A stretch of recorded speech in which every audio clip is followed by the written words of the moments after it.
आज जदि बंची थांते तेबे घरे हस खुशीर माहौलटा देखा मिलता। केक काटिबार प्रस्तुति होता, शुभ कामनार मेसेज एवं फोन कॉल बंद हो न।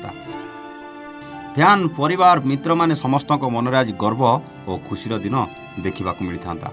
किंतु वास्तवता एते कठिन जे आज शुभकामना पाइबाकु थिबा से मनीष आम सहित आज नाहंती।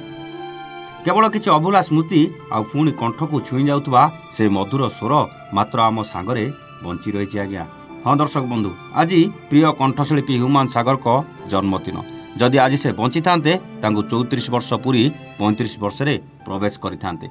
किंतु समस्त मन को कष्ट देई तांको जन्मदिनर मात्र 8 दिन पूर्वरु से आम समस्त को छाड़ी हारपारी को चली गले। एमिति नवेम्बर मास तांको परिवार पई उत्सवर मासरु वेदना आघात और अपूरणीय वियोगर मासरे परिणत हो गला।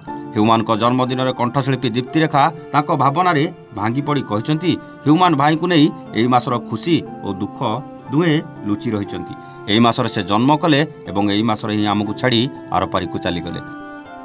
से कहते ह्यूमान भाई को आमे चाहिए भी फेरई पाइबुनी, किंतु मनर एक अफसोस रहिबो जे हुए तो तांको खराब समय आमे सबुठू बेसी साथ दे थांतु।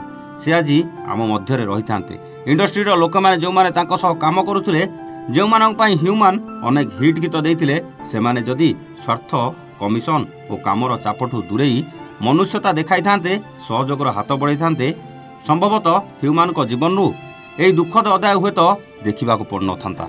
शेष में दीप्तिरेखा भाव विहर कथा शुणिले मन कंपी जाए। मु प्रत्येक वर्ष तांको जन्मदिन रे शुभेच्छा जनाए, किंतु एबे शुभेच्छा काहाकू देबी से तो आ दुनिया रे नाहंती। किंतु तांको स्वर स्मृति और भल पाइबा सदा सर्वदा आम सहित रहिबो। ह्यूमान सागर नाहंती सत, किंतु तांको गीत और फैन को प्रेम रे से अमर रही जाइछंती।